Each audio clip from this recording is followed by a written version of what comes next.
Ahoy folks, and welcome back to Broadside Gaming with me, Zug. So today's build is more of a fun build, I'd say. The other builds, you can pretty much do anything with them. This one, you probably could, but it's just something I like to play when I'm not doing much other than just having fun playing Darktide. So let's jump in and take a look at what we're using. So it's a cobble together of some of the other builds. We're using the Battle Maul and the Slab Shield. Modifiers are as such: damage, crowd control, penetration, lol, and cleave damage. And defense is the dump stat because I always dump out defense or movement speed because I'm very predictable. Perk wise, we're going with Carapace and Flak. Flak being the most prevalent armor type in the game, and Carapace is just going to help us deal with those big, annoying targets like Crushers and Maulers. For the blessings, we're going with Skull Crusher. Target receives 4 stacks of plus 10% damage if we're already staggered, lasting 5 seconds, and Opportunist, which is going to give us plus 25% rending versus staggered enemies. So basically, anything we stagger, annoy, knock over, shove, that sort of thing, is going to take a lot more damage from us. Now, for the ranged weapon, you can basically take whatever the hell you want. I have been playing with the newer Heavy Stubber because it's quite amusing. As you can see, I've not finished leveling it up because, again, I'm very lazy. But I have been using it like this. So range is our dump, damage, crit, collateral, and stability are our max ones. Perk-wise, we're going Flak and Maniac. But you can dump that out to, I don't know.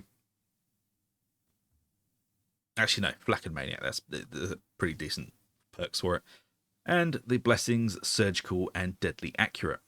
Surgical giving you 10% crit chance for every 0.25 seconds while aiming, stacking 10 times.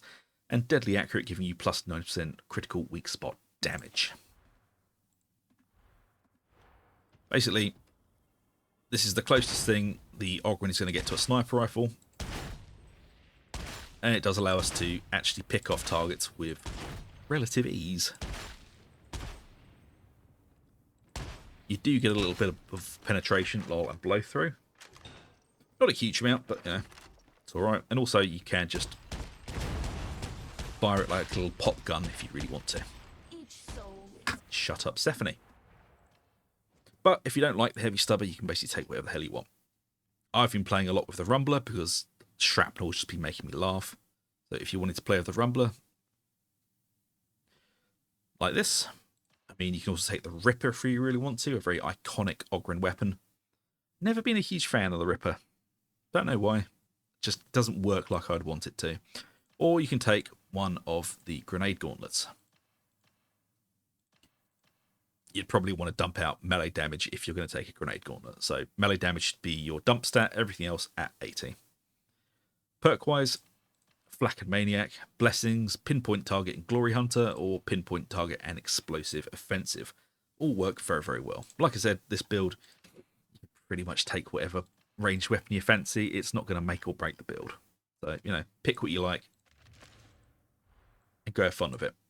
As for the curios, at the moment I'm favouring 2 toughness and 1 max health. As I said in the other videos, there are 2 camps when it comes to Ogryn. People who go for mostly health or people who go for mostly toughness. At the moment, I'm favouring this, but I do switch about quite a lot. For example, in the last build, I was mostly health with 1 toughness. This one, toughness and a little bit of health. They're both very good. They both do slightly different things. So, stick with whatever camp that you prefer. If you want to follow what I'm doing, 1 health with toughness, stamina generation, and damage resistance gunners. And then 2 toughness curios that are twinned with extra toughness, damage resistance snipers, and damage resistance to gunners. And we're going to take a look at the talents. Now, this is going to be a heavy hitter build because I like using the slab shield of a heavy hitter build. It's funny. And you don't always have to go straight into Feel No Pain if you are using the shield. So we'll start off. We're going to with Furious. For each enemy hit during the same heavy melee attack, you gain 2.5% damage on your next melee attack. The best defense, replenish 20% toughness after hitting multiple enemies with a single heavy melee attack into toughness boost. Smash 'em, replenish 20% toughness after hitting a single enemy with a heavy melee attack into heavy weight. plus 30% damage against Boars, Crushers, Plague Ogryns, and Reapers, and also receive plus 30% damage reduction against the same. Don't need Towering Presence. Into Linchpin. Toughness replenishment while in coherency is increased by 50%. Toughness boost. And we're taking the Frag Bomb because the Frag Bomb is hilarious. And if you haven't seen the other videos, I will show you why it's hilarious. If you are struggling, if your team is being overwhelmed, or if you just want to, this thing is going to clear the wave for you. It will kill anything up to a Crusher in one hit. Shut up, Stephanie. It's incredibly powerful, but you do only get one, so use it wisely, but do not hang on to it for the entire match. Use it when you think it is necessary. And that's usually when you're being a bit overwhelmed. And this thing is going to level the playing field for you. So that is the Frag Bomb. Into Soften Them Up. Enemies damaged by you take 15% more damage for 5 seconds. Into a Toughness damage reduction. Into Indomitable. Charge forward with great force, knocking enemies back. And staggering them gain plus 25% attack speed and 25% movement speed for 5 seconds. Charge is stopped on collision with monstrosities. And we're taking Stomping Boots, replenishes plus 10% toughness per enemy hit. And Pulverize because Bleed is incredibly strong at the moment, and this is just... It's a better pick than Trample at the moment. Then into Rending Boost. It's not great, but we have to take it anyway. Then we're taking Batter, inflict plus 4 stacks of bleed on heavy melee hit. Into the heavy melee damage boost, and then we're taking Bonebreaker's Aura. Plus 10% heavy melee attack damage for you and your allies in coherency. Then we're taking melee damage boost, and then into toughness boost. Now you may spot something here that is wrong. And that was that for some reason the point was in Towering Presence and not in Attention Seeker. If you are taking a Slab Shield, I would highly recommend taking Attention Seeker because the Slab Shield has a hilarious little trick that you can do to heavy gunners, which is when they're shooting at you, you block, and them hitting you counts as you blocking it. And this will usually, not all the time, but usually force them into melee range with you. Now, I have been given conflicting reports from people saying this is not working and this is working, so, you know, your mileage may vary. As far as I know, it's still working. If it's not, you know, tell us in the comments. But from what I've seen, it is still working.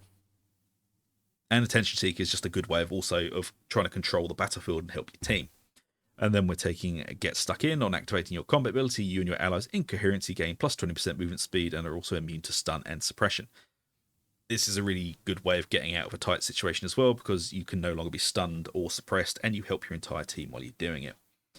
And then we're taking Bruiser, 4% combat ability cooldown reduction when you and your allies in coherency kill an elite enemy. Now, this is going to allow you to use Indomitable a lot more, and also let you regenerate toughness back from Indomitable, and also apply bleeds, which is going to allow you to have more damage resistance through Delight Destruction. So, fun all round, eh? Next up, we're taking Dominate, plus 10% rending for 10 seconds on elite kill. It's not a great ability, we don't really care about it. It's just a way to get through here, and we don't have the points to take these two. Into toughness damage reduction, and then we're picking up Implacable, plus 15% damage reduction while charging melee attacks. Heavy melee damage boost, and then into Heavy Hitter, our Keystone, plus 5% damage for 7.5% seconds on heavy attack. Stacking 5 times, and then into Just Getting Started, which increases your attack speed by 10% if you stack up to 5, and Unstoppable, while at 5 stacks, toughness replenishment for melee kills increased by 100%. This is just a very fun way of playing with the Slab Shield. If, of course, Feel No Pain is not your cup of tea and you just want to do some damage, this build will work in basically anything. Yes, you will not be as tough if you're not taking Feel No Pain, but you will be doing quite a lot of damage and also helping your team by just generally staggering the hell out of everything and putting bleeds everywhere, really. And also, the trick with being able to block gunners is also quite fun. I will point out, though, that you really shouldn't use the special action button very much because it is absolute trash and it's a trap because it locks you into one position and you're just going to get nibbled to death by everything else. The only time to really do it is if you've accidentally pulled a demon host or there is something massive wailing on you. But even then, I would say just use the block and back pedal. Being locked down into one position is not a good thing in this game. Now, I know lots of people are going to jump in and argue with me about that, but I don't really care. It's not good. But there you go, folks. That is more of a fun way to use the slab shield if Feel No Pain is not your jam. This is a very standard kind of way of building the Ogryn into a heavy hitter build. It's hitting all of the key notes. There are a few other ways you can do this. Obviously, if you wanted to go for slam, you could take the point out of here, go into bombs away, but of course you lose the frag bomb, pick up a slightly weaker blitz ability, but it does give you more impact. And if impact's what you want, it's a good way to go. And of course, you could go through the health boost into hard knocks. I wouldn't recommend it though, because to get there, you would have to take points out of this. And these are incredibly useful utility points. And this is not going to give you a huge amount of damage. But, you know, I'm just saying what you can do. Not that you should. There you go. More of a fun way to play with the slab shield. And I hope you guys like it. And if you do, please do like, subscribe, ring the bell for notifications. It really does help us out. And I shall see you all for the next one. Until then, take it easy, and I'll see you later.